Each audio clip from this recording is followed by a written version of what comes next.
Welcome to the Productpreneur Podcast. I'm your host, Nicole Jahshan, product development and marketing coach and mom of three. Learn from and get inspired by women entrepreneurs killing it in the product space. Each episode, we will share the latest trends, proven strategies, and inside secrets of the product world, all designed to give you greater confidence to create your own success through a product venture. Let's do this.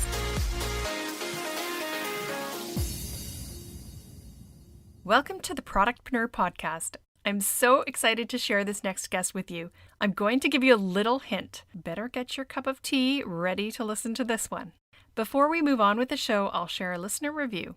This one is from Autumn Garden, founder of Little and Naughty, who was a guest on my podcast a few episodes ago. Check it out. Listen to episode 35, Launching a Baby Brand. She says, "So inspiring. As a new small business owner, I came across Nicole's podcast and fell in love. It has been so relatable and also so inspiring. I love how it focuses on female entrepreneurs and mompreneurs. If you're a business owner or even just a mom thinking of starting a business but don't know where to start, then Nicole's podcast will definitely give you the inspiration and courage to do so."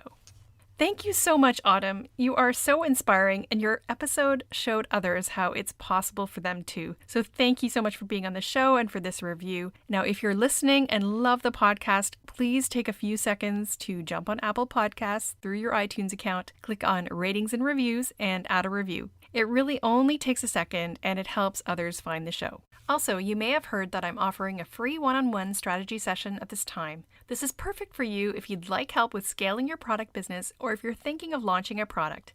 We'll talk about your business or idea, and you'll walk away with action items, and I'll let you know what working with me is like, if it's a fit. You can go to NicoleDelarzac.com and book it there, or click on the link in the show notes.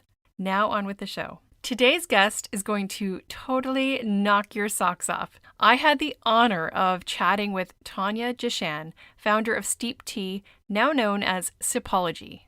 Steep Tea began in a basement and became a multi-million-dollar Profit 500 company. That road to success had its fair share of twists and turns, ups and downs, and many points along the way where passion was challenged by doubt.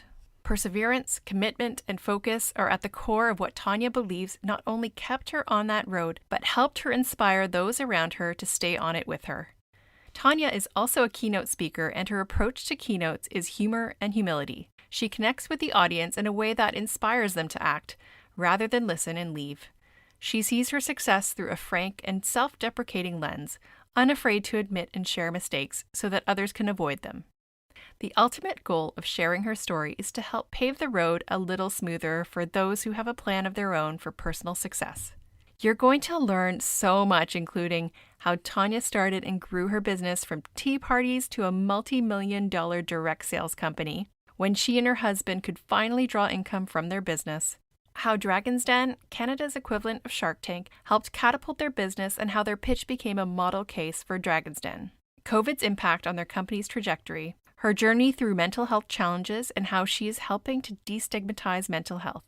You are going to love this episode. Now, get your cup of steep tea and enjoy the show. Welcome, Tonia. I am so excited to have you on the podcast. I saw you speak at a conference and you were outstanding. And I've also followed your journey along with the growth of Steep Tea and Sipology. And I am just so honored and thrilled to have you here. I know the listeners will be so grateful to hear from you. So thank you. Oh, thanks. Thanks for having me. It's exciting. You're like one of very few podcasts that I do, so this is going to be fun. Ooh, I feel so lucky. Okay, could you start off by telling us about your journey to entrepreneurship and to how you got to where you are today? Sure. Well, I guess we should just start at the very beginning in the story of why I even got into tea in the first place. So it was almost 15 years ago now that my husband and I were just married.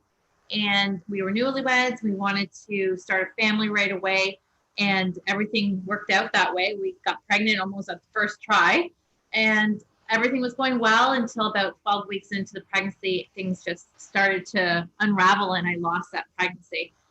Mm-hmm. And it was something that just didn't even register with us that could be a possibility. We were so happy with the news, and you just don't think about those things when you're pregnant, but it happens so often now that I talk about it openly and people talk to me all the time about it.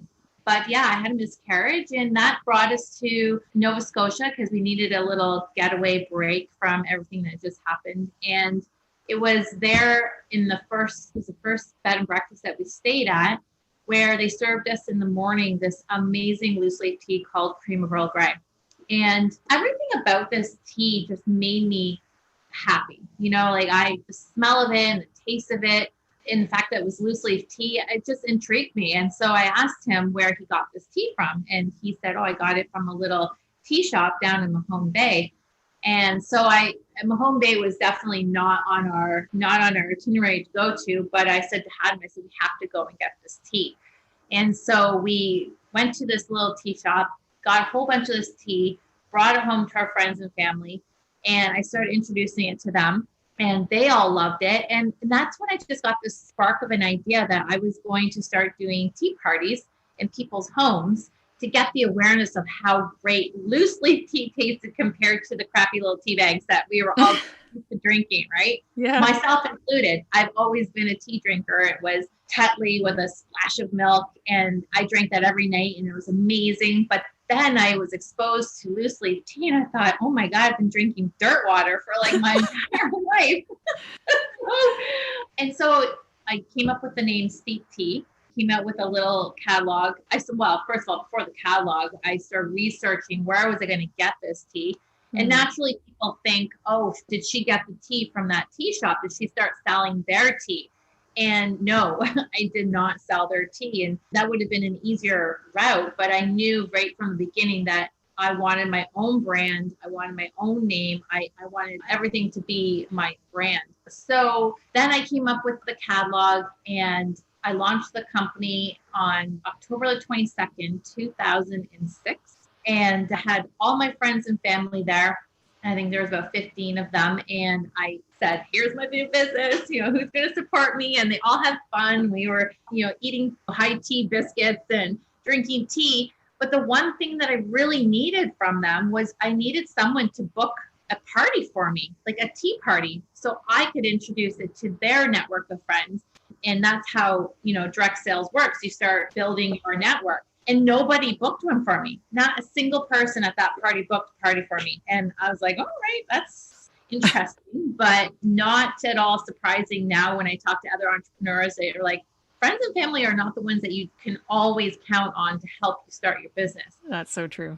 Right? So then I was like, well, I got to get somebody to book a party for me. So I had an open house at my home about 3 weeks later, because it was November, close to Christmas.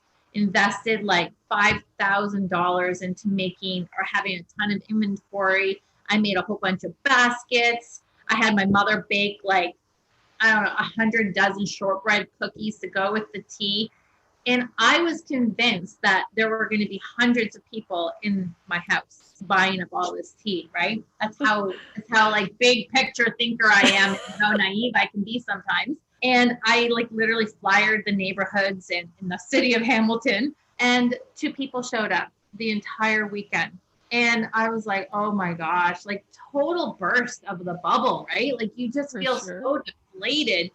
Yeah. And I almost gave up. I remember sitting at my kitchen table, and my mom was sitting there, and my husband were both looking at me like, oh my gosh, what have we done here? We spent a lot of money, right? And I just knew that if I could get just that one party under my belt, I can make this happen. I can make this go. And so about 2 weeks later, a friend of mine from Vancouver, who used to live here in Ontario in Cambridge, where I was born, said, my aunt would like to have a party for you. So I packed up all my baskets and my mother's shortbread cookies, and off I went to this party. And again, there was probably about 15, 20 people there. And I knew going there that this was it. In my mind, it was like a make it or break it moment. And I did my party, and 8 people booked an event. Wow. So that really snowballed. So 8 parties turned into 10 parties turned into 15. And before I knew it, I was doing upwards of 20 parties a month in February, March of the following year. So not very much longer after that. And I got pregnant again.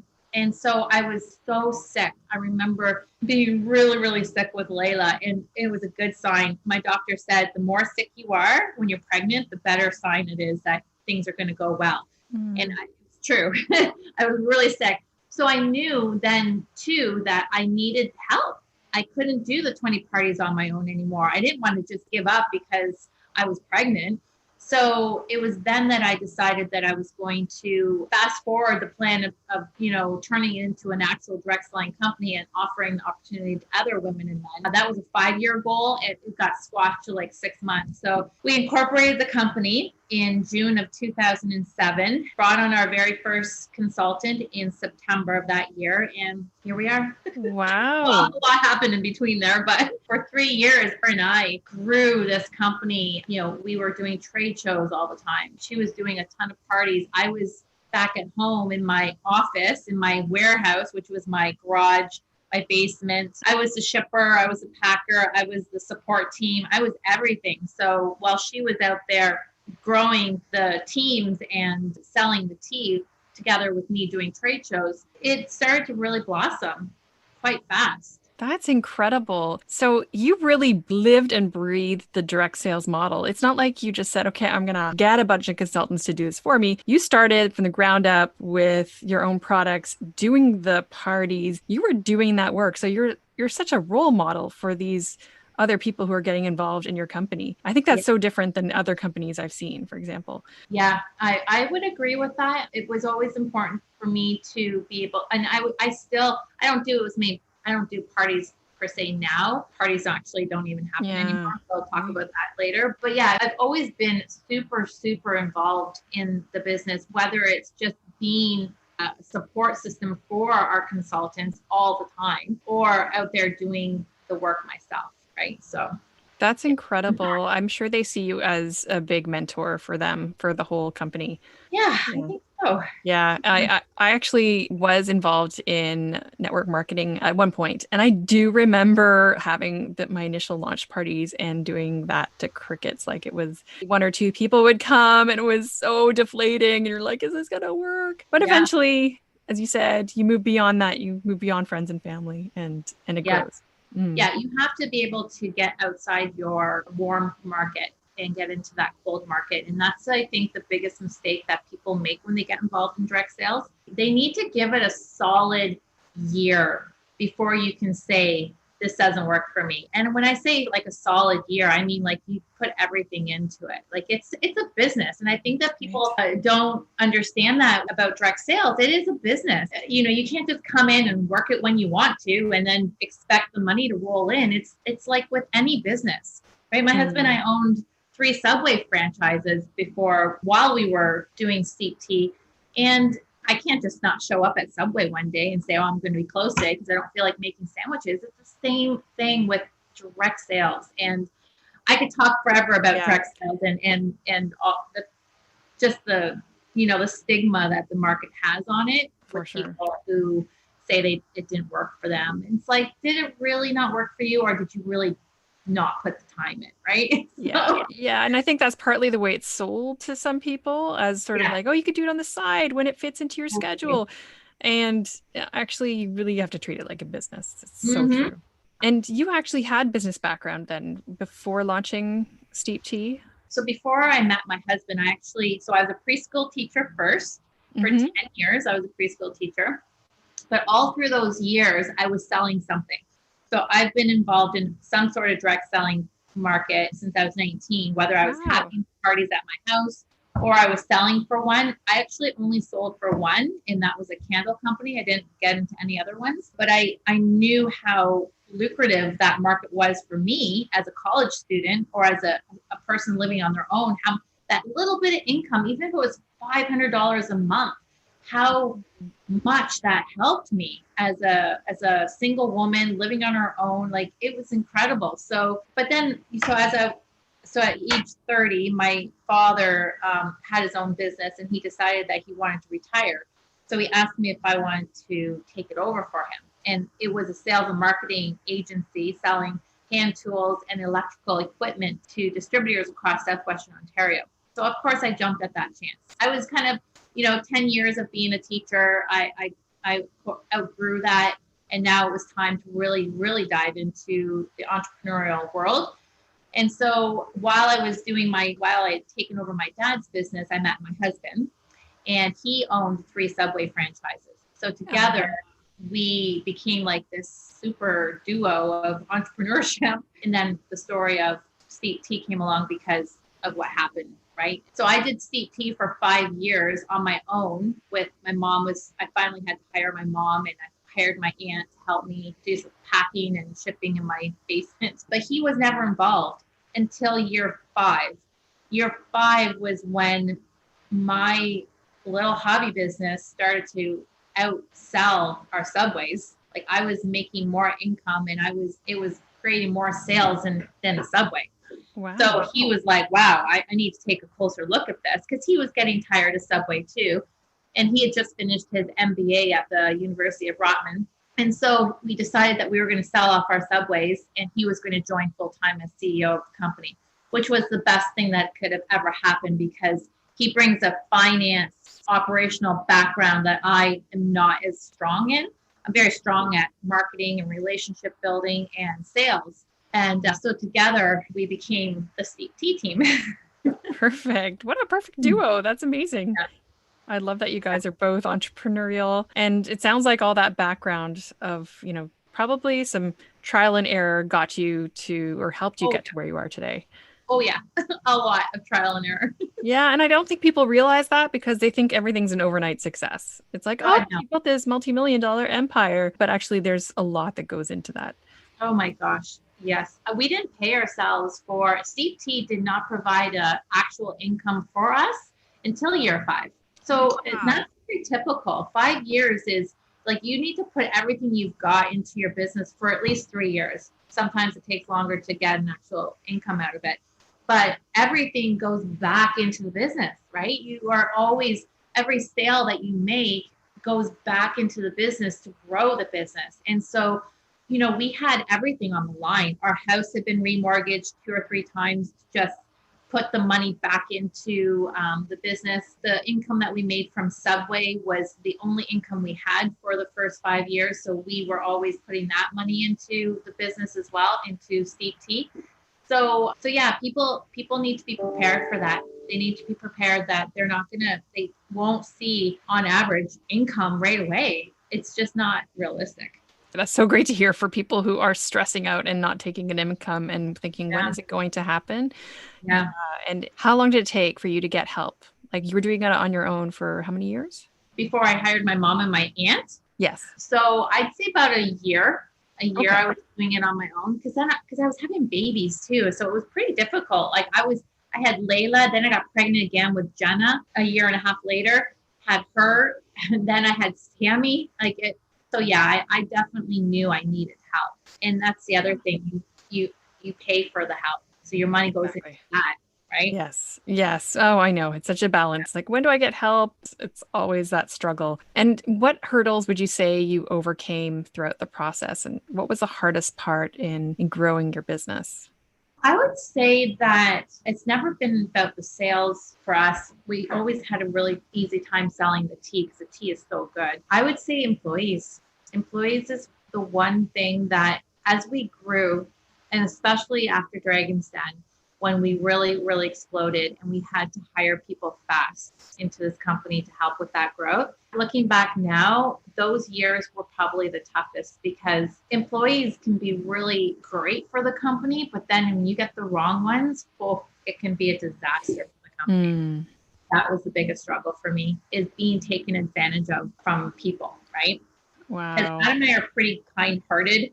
We don't say no too often, and we've learned a lot of lessons from that too. But yeah, employees can certainly take advantage of you and really try and hurt you, especially if they leave. So, oh wow, that's good to know. So, what did they say? Hire slowly, fire fast. Fire fast. Hire slow, fire fast. And that is one thing we always said to each other. Like, when we look back, we always had that motto, but we didn't actually follow our own advice. Hire slow, fire fast. And we're getting better at it now. But I would say now, oh my gosh, the last 2 years, touch wood, have been magical. Like we have finally figured it out. We have finally figured out the magic of how to hire somebody. We have a company that helps us every employee that gets hired here goes through, especially at an executive level, goes through a lot of testing to make sure that they have the same philosophies and values as we do.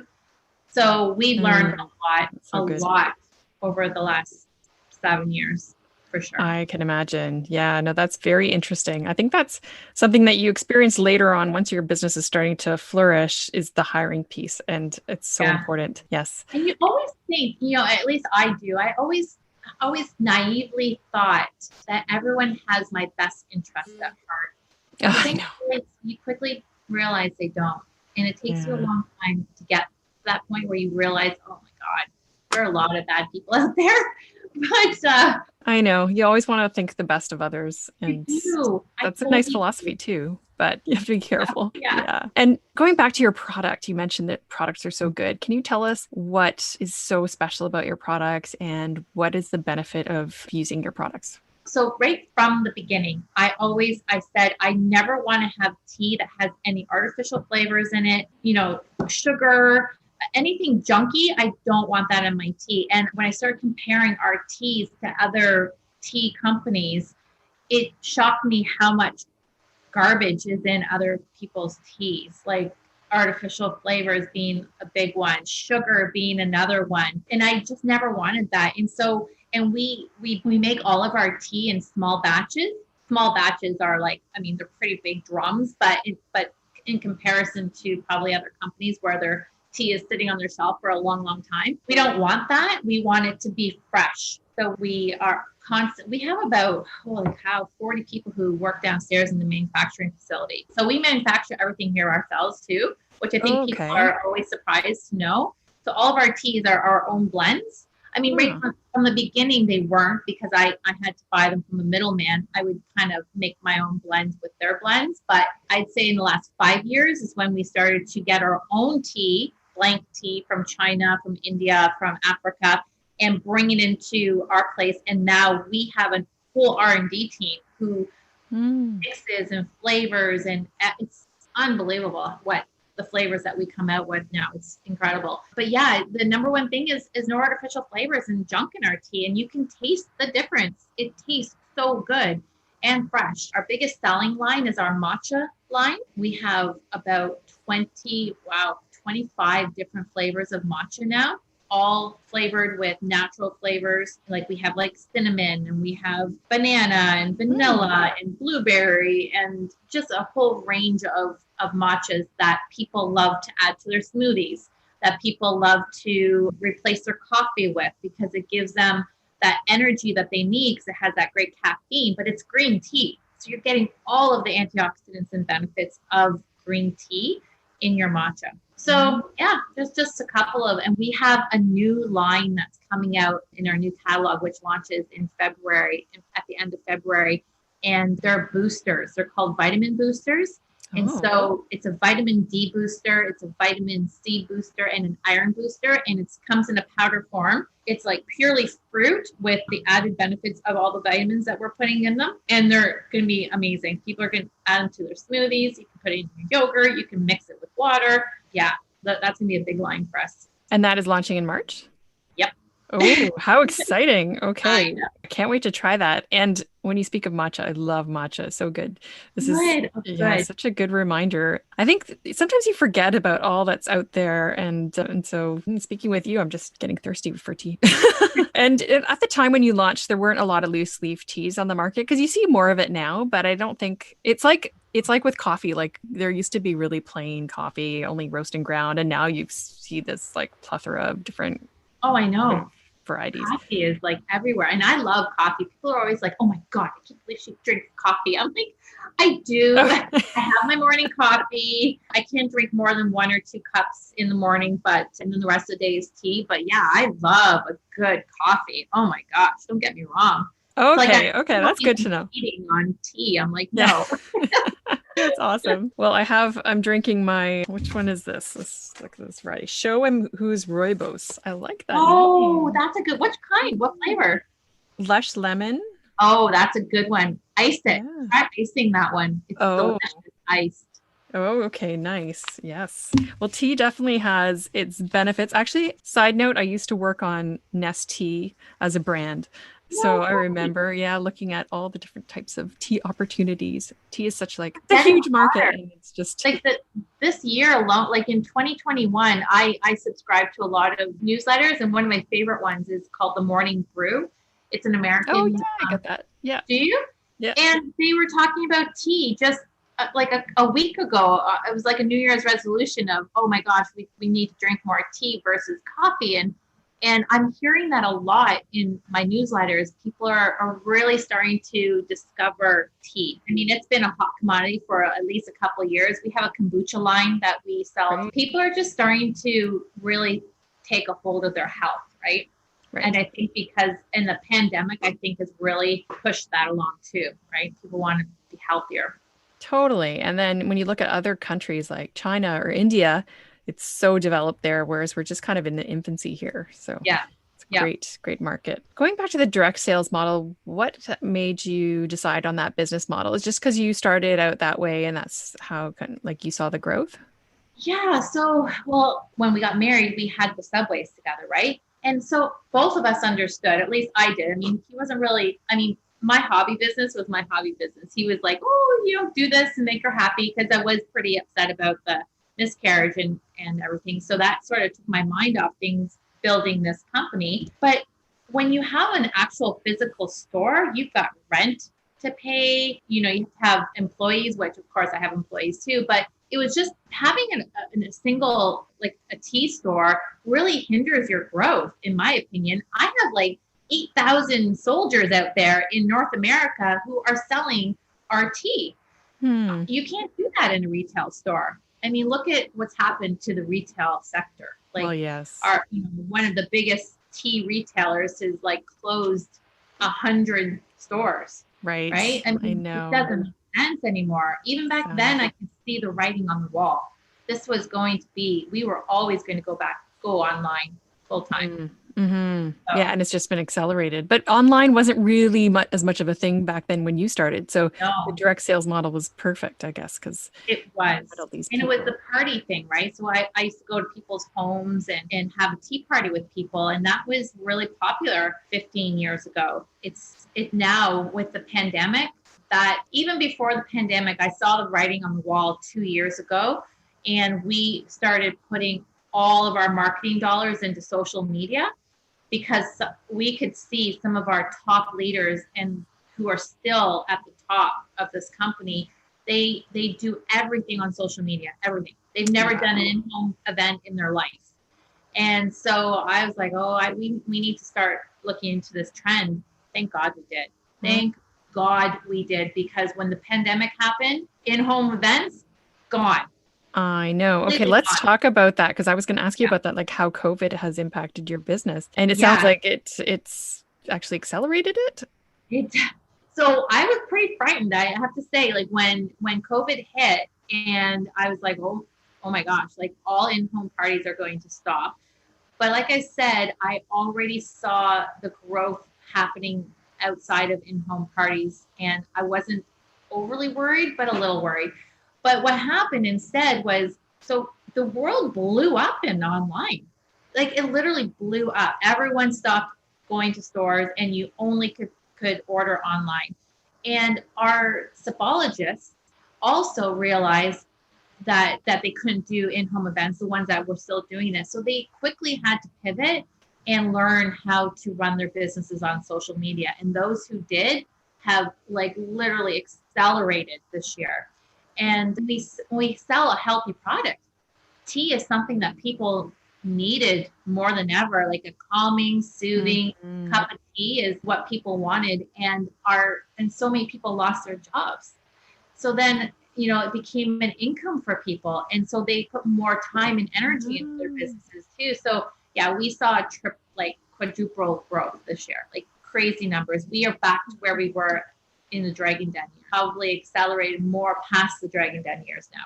Yeah. That's incredible. It's so funny because I would think, oh, with the parties being gone, it would be a struggle, but it's actually been great for your business. And it's so true because people are looking for these like self-care regimes and Yeah, calming things. So, I mean, yeah, tea is a better choice than alcohol. for sure, for sure. Yeah. Although we do like talk a lot about alcohol and tea together. Oh, okay. Well, maybe not. Tea cocktails is a big thing so it's fun. Oh, But I say that the growth has been great, but again, with growth comes challenges. right. Finding enough staff has been a challenge because CERB, people would rather stay at home and collect CERB than come to work. And so we had to pay people a lot more than what they would be getting from CERB to get them back into the office, especially into the manufacturing facility, not so much the office. And some did come back and some didn't. So it was a constant look for staff. But we've got a great team downstairs. Like our director of operations has been fantastic through this whole thing. And then the other issue is supply chains. The world has literally, because everything went online, shipping has been an issue with companies. Supply chain has been an issue with companies. So there's challenges for sure that go along with growth like this. And we're not the only ones who have had this kind of growth. I know a lot of friends who've had similar growth and similar problems. So that's good incredible. problem. It's a good problem. I would rather have these problems and not have a Yeah, business. yeah. Oh yeah, for sure. And just to define for other people who don't know what CERB is, it's like an allowance from the government because of COVID that people are getting right now. Which I think it's important for sure. I think that everyone who needs it should get it. But it has been hard to get people to come to work. Oh gosh, it's hard to believe. Okay. And then let's go back to Dragon's Den. In 2012, you partnered with the Dragons from Dragon's Den, Jim Treliving and David Chilton. So what was that experience like? Because I'm sure everyone's so curious. Oh my gosh, it was so exciting. So I guess it was in 2000 and what year was that? 2012. So it was in the January of 2012 when I really started thinking about expansion to the US. And Haddon wasn't really on the same page as me in those terms because he was like, we have just enough capital to support the Canadian growth. We don't have enough to support an American growth. And that makes sense, obviously, now. It didn't back then. I was like, what? This doesn't make any sense. So that's when I started thinking, well, how could I get more money to open up the US? And that was like literally when I saw Dragon's Den was coming to Hamilton for auditions. And it wasn't even, I didn't even hesitate. I was like, Adam, Dragon's Den is coming to Hamilton for auditions. We're going to go and apply and we're going to get on that show. He was like, you are nuts, girl. Like, this is not happening. I am not going on Dragon's Den. But anyways, with a lot of convincing, we went to the audition. And again, people don't understand. There's thousands of businesses who are auditioning for Dragon's Den every year. The chances of getting on the show are so slim. So you really have to wow the producers, right? So long story short, we wowed the producers and they gave us the call and said, okay, you're on. You're going to come and pitch to the Dragons.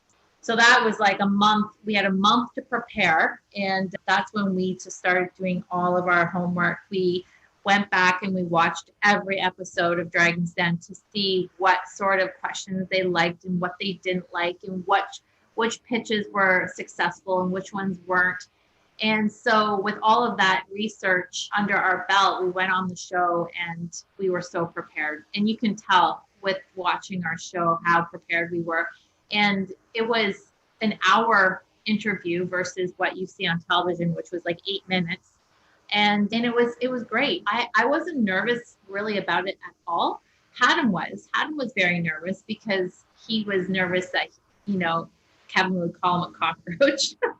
Oh, famous for doing that. But in my mind, I thought we went on the show with 1.2 million in sales, which in itself is a big story. Oh, like, it's a huge story. Yeah. Yeah. You don't see many businesses go on to Dragon's Den with that amount of sales. So I knew that was a plus in our side. Now it was just convincing them of our evaluation. And one of the best advice that we got, because every person who gets to go on the show to pitch gets a business coach from Dragon. Oh, nice. Okay.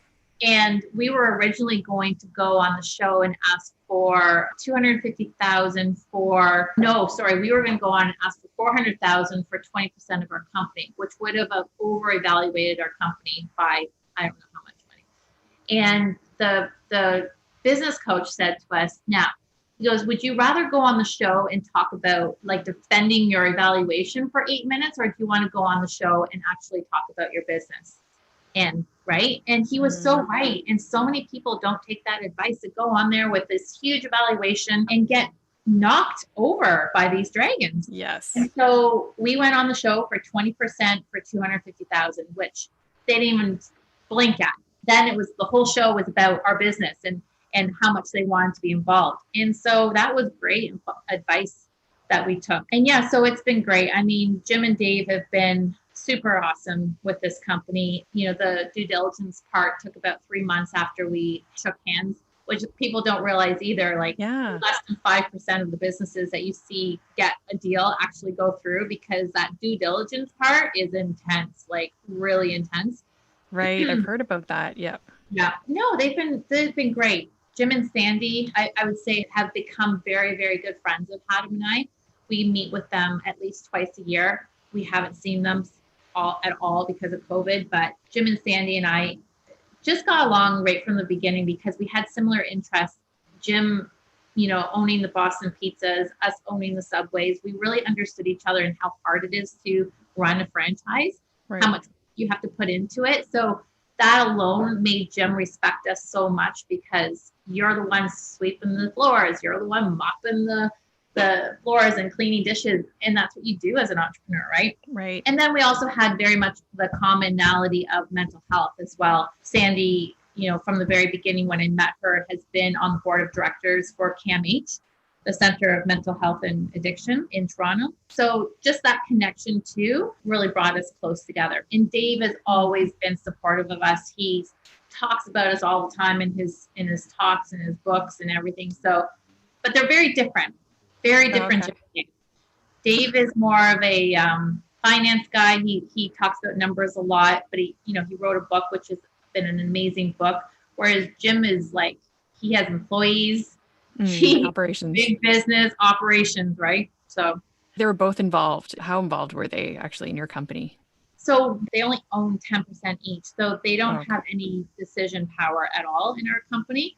But what they do have is they give us advice all the time, which is great.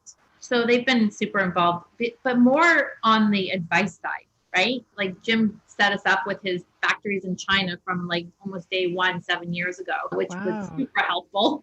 Yeah. Not having to like go to China and find our own places, right? That was check. That was very helpful. Steve, obviously being finance background, was very good with helping us hire CFOs or finance people. No, they've been great. Like, well, that's invaluable to get that advice. For sure, support and the support that they give us. Right. You know, when we've gone through some pretty bad employees, like some pretty bad situations here, and they've always been on our side, always supporting us and making sure that we're okay. And did your business grow as a result? Like you touched on it, that your business was big in the Dragon's Den era. Yeah. Does that mean it's because the show gave you some of that publicity, or is it because they helped grow it? Like what was kind of... So, for sure, the publicity was huge for us. I mean, we went from, when we went on the show, we had 300 consultants. We call them Sipologists now. And after the show, we like literally in a month, we had 3,000. Whoa. So just the exposure of us on television, 2 million people seeing us, was massive for the company. And we became like the biggest pitch of Dragon's Den to that date. Like they started using us as an example of what a great pitch looks like. Oh, wow. And because we became so popular on that show, we were on that show 5 more times. So we had 2 updates. We were in a commercial with Jim, and maybe that's it. Maybe it was 4 times we've been on the show, 4 or 5. I think it was like 5. But anyways, we've always, and they keep calling us, you know, hey, do you want to do another update show? Because it was just a great success story for them. Yeah, for them too. Yeah, and for you. So works both ways. That's awesome. And how has your company evolved since 2012? I noticed you rebranded from Steep Tea to Sipology. Yeah, so that happened about 3 years ago, as the company started to grow, tea became a more, I wouldn't say dangerous is a word. It's not really a good word, but it became more evident that steep tea is not a trademarked name. You can't trademark the name I was steep going to tea. ask that. I had a lawyer on our show, Cynthia Mason. She does trademarks. And I was going to ask, like, steep tea is actually like just, it's generic, right? So you couldn't, Exactly. you couldn't do that. Exactly. Okay. So before we grew even more, we were like, we should probably change the name, because if we grew and grew and grew, and anyone could start a company and call it Steep Tea, and we would never be able to do anything about it, right? Right. So that's why we changed it to Sipology by Steep Tea. We still keep the name Steep Tea. We probably will keep that for the next year or so, because now people are starting to recognize this as Sipology. But we never wanted to lose that growth of Steep Tea, because people grew us, right? But that was the biggest reason. We just didn't want to. We wanted something that we could trademark, and Sipology is trademarked. Oh, cool. Yeah. So going back to just the importance of trademarks and doing it like properly. I hate to say properly, but like sort of doing that research when you're launching, because then you've got to rebrand and it's hard to rebrand. But you're doing a great job with the transition, because you have both names on there so people can recognize both. So that's very good. So, and I've heard you speak at the Revolution Her conference. And as I mentioned, I was really touched by your vulnerability about mental health. So can you let us know, why are you so passionate about mental health, and what was it like to start speaking about it so openly? So I always knew that I had some sort of, from a very early age, like probably around 8 is when I started feeling that anxiety, right, as a child. And I just sort of grew up in it and didn't really do anything about it. And like, I think I've mentioned that I can be very naive, and I see the good in people when I shouldn't be seeing, it's like, and they turn out to not be so good. And I remember when I met Sandy, that was a pivotal moment for me 7 years ago. We went out for dinner, and her and I were talking, and she was telling me about her family's mental health issues. And I remember just wanting to tell her everything about how I struggle with depression and how I struggle with anxiety. And I couldn't. I just didn't have the courage to tell her, even though she was openly telling me about her own family's issues. I still couldn't do it. And it's because of that shame, right? And that stigma of mental health. And so 3 years ago, I just completely had a mental breakdown, like to the point where I couldn't even function. I don't even recognize myself when I think back to that time. It was horrible. And I couldn't control it. That was the thing. I couldn't control what my body was doing, and my mind was racing. I couldn't control it. It was terrible. So to the point where I started having suicidal thoughts, and believing that was the right path to go. And that's when I sort of got out of my own head for a second and went, this is a problem. Like I need help. This is a big problem. And that's when I said to my husband, I went to the doctor, and the doctor suggested that, first he suggested medication, which I went on. That wasn't helping. And it just seemed that it was getting worse and worse. And that's when I said, I think I need to admit myself into a mental health hospital. And I did. I had to wait a month to get in. I went to Homewood in Guelph, but I got in and stayed there for 6 weeks. 6 weeks away from my family. I lived there. It was horrible. It was horrible, but also the best thing that could have ever happened to me. And now I am so open about it. It took me about a year before I actually talked about it. We partnered with Kids Help Phone, and we partnered with Crisis Text Line in 2019. And that was my opportunity to come out with my story as to why I was so involved in mental health as a company. And I was scared. I really was. And my husband was very scared too. He wasn't really on board with me talking about it, because he was a little worried. I would say a lot worried that this could impact our company. People wouldn't believe in me anymore, or think I was weak. But the opposite happened. People came out of the woodworks and said, oh my God, thank God you're talking about this. Like I'm suffering with this or this. And so it's been great. And I still suffer from it. Like, it's never going to go away. It's something I have to work on every single day. I have to work on my routine and the things I learned at the hospital. And so now I'm more open about it. It's not as hard anymore to talk about it. And I think that's especially, oh my gosh, especially this past year, people are feeling it. For People sure. are experiencing it that never ever experienced it before, and I've actually had messages from people who were skeptical and maybe a little judgmental about my mental health story. And now they're like, God, Tonia, I'm so sorry. I really understand what you're going through, because I have such anxiety. Yeah, I'm so depressed. Right. So if anything, I think the pandemic has put a brighter light on mental health, and maybe I think we've moved a little forward in there's not as much shame about it anymore, right? So You're right. Such a stigma, and it's so brave of you to admit yourself. Like yeah, that's brave in itself, and then to open up about it. I'm sure. I mean, that's just incredible. So, and you're doing so much good for other people by doing that, because you're showing them you're that example of, yeah, like anybody, it can happen to anyone. And anyone. even the strongest of us who appear the strongest, it can happen to anyone. So For sure. that's I amazing. remember the first week that I was in the hospital, it was like, oh my gosh, it was like a lightning bolt of that was when Kate Spade Oh, and right. Anthony Bourdain committed suicide. That first week that I was in the hospital, it Oh my literally gosh. happened 2 days after I admitted myself. And I was like, Wow. wow, this is where I was supposed to, it was just such an aha moment for me. It actually gives me goosebumps to think Oh, about it, chills. because Yeah. I could have been them. I could have been them easily if So, I had not gotten that help. and it just like as an outsider, I would look to you and go, wow, she's got it all together. She's got this huge company and everything. But honestly, it can happen to anyone. And you might look to be the most put together person, but inside you could be just broken. Yeah. So, yeah, And it's it can just, happen at any time. Like I mm, lived with this for a long, long time. And it wasn't until that year where I hit a wall of not admitting it to myself that I needed help, to not taking care of myself.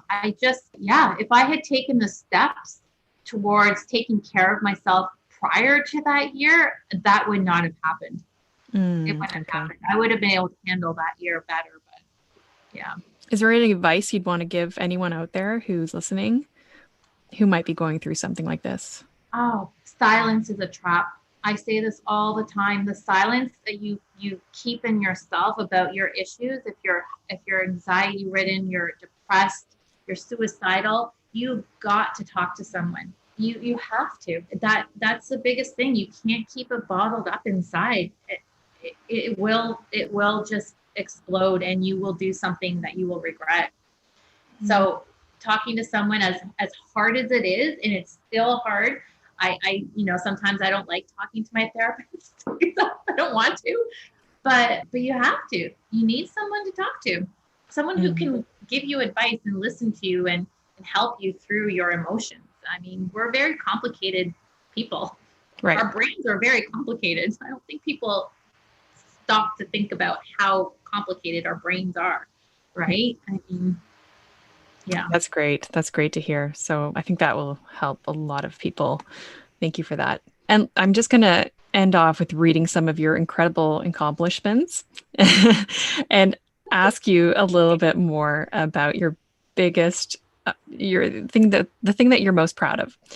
So you've achieved millions in annual sales and thousands of consultants across North America selling your tea, loose leaf tea and accessories. You've been recognized year over year as one of Profit 500 Canada's fastest growing companies. You were proclaimed as Canada's #1 female entrepreneur by W100, received the Ernst & Young Entrepreneurial Women Award, and you've been listed as one of 6 women to watch on Forbes.com.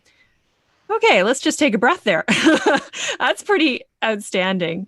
And so, congratulations on this massive growth and all of your accomplishments. What would you say you're most proud of? Oh my gosh, for sure the community that we've built here. Over the last few years, I've really worked hard on the community within our company and our Sipologists.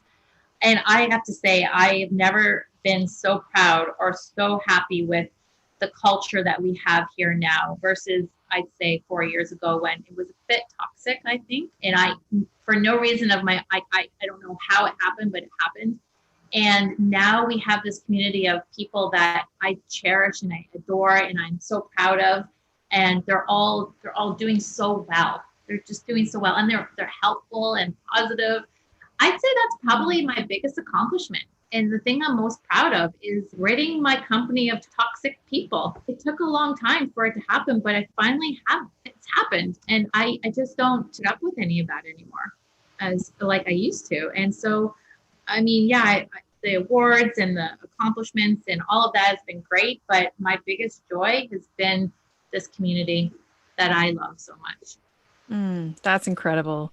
Yeah, I'm sure your consultants and your employees are very proud to work with you. And it's incredible what you have built. And yeah, it's definitely always the people that make the experience the best.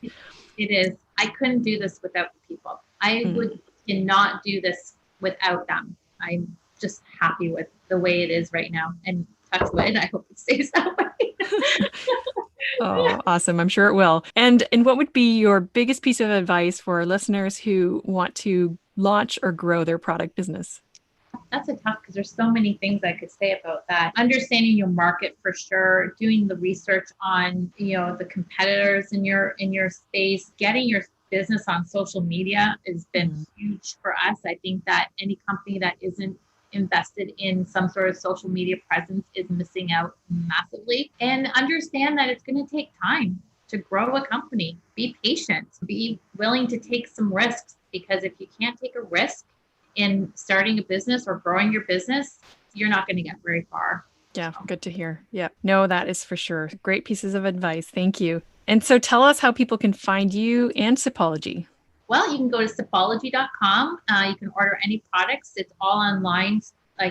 You don't need to worry about if you don't have a consultant, we'll assign you a Sipologist. If you don't want to talk to a Sipologist, we'll still funnel it through a Sipologist somehow, but you don't need to be in contact with them. But I highly recommend you are, because they will help you with your purchases and they're so well versed in the tea world. And myself, you can follow me on every platform out there. LinkedIn, I'm Tonia Jahshan. Instagram, Tonia Jahshan. Facebook, Tonia Jahshan.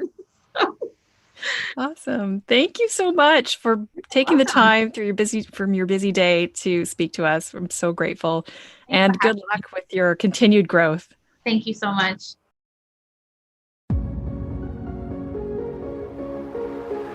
Thank you for listening to the Productpreneur Podcast.